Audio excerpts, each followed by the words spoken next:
بسم اللہ الرحمن الرحیم۔ حضرت موسیٰ علیہ السلام کوہ طور کی طرف جانے لگے تو راستے میں ایک شخص ملا جو کہ اپنے وقت کا رئیس اور صاحب ثروت آدمی تھا۔ وہ حضرت موسیٰ علیہ السلام سے مخاطب ہوتے ہوئے بولا، اے موسیٰ علیہ السلام، جب آپ کوہ طور پر اللہ سے ہم کلام ہوں گے تو اللہ سے کہنا کہ اب بس کر دے، میرے پاس اس کی دی ہوئی ہر نعمت موجود ہے، اب مجھے کسی چیز کی ضرورت نہیں ہے، لہٰذا اب وہ اپنی نعمتیں مجھے دینا بند کر دے۔ حضرت موسیٰ علیہ السلام نے اس بات میں سر ہلایا اور آگے بڑھ گئے۔ کچھ دور گئے تو کیا دیکھا، ایک نیب برہنہ شخص بیٹھا ہوا تھا جس نے اپنی شرمگاہ کو ریت سے چھپایا ہوا تھا۔ وہ حضرت موسیٰ علیہ السلام سے گویا ہوا، اے موسیٰ علیہ السلام، اللہ سے کہنا میری طرف بھی کوئی نظر رحمت کرے، دیکھو میں کس حال میں بیٹھا ہوا ہوں، نہ تن پر کپڑا ہے اور نہ جسم میں کوئی نوالا، زیر آسمان رہتا ہوں اور سکون نام کی کوئی چیز میری زندگی میں نہیں ہے۔ آپ علیہ السلام نے اس کی بات بھی سنی اور کوہ طور کی طرف روانہ ہو گئے۔ وہاں آپ علیہ السلام اللہ سے ہم کلام ہوئے تو اللہ تعالیٰ نے کہا،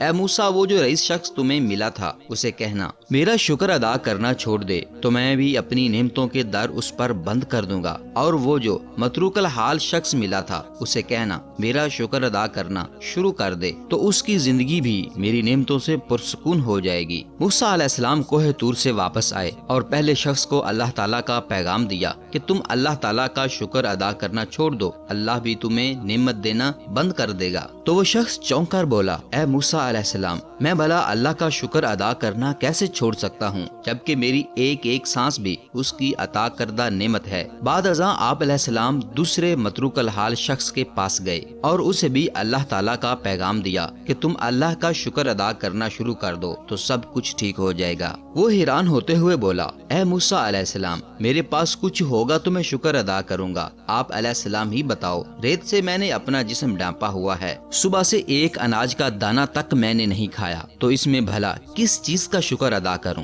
اتنے میں تیز ہوا چلی، ریت اڑی اور اس کا پورا جسم برہنہ ہو گیا۔ ناظرین، ہمیں ہر حال میں اللہ پاک کا شکر ادا کرنا چاہیے۔ اللہ ہم سب کا حامی و ناصر ہو، آمین۔ ناظرین، مزید ایسے واقعات سننے کے لیے پلیز ہمارے چینل کو سبسکرائب کر لیں۔ اجازت دیجیے، اللہ حافظ۔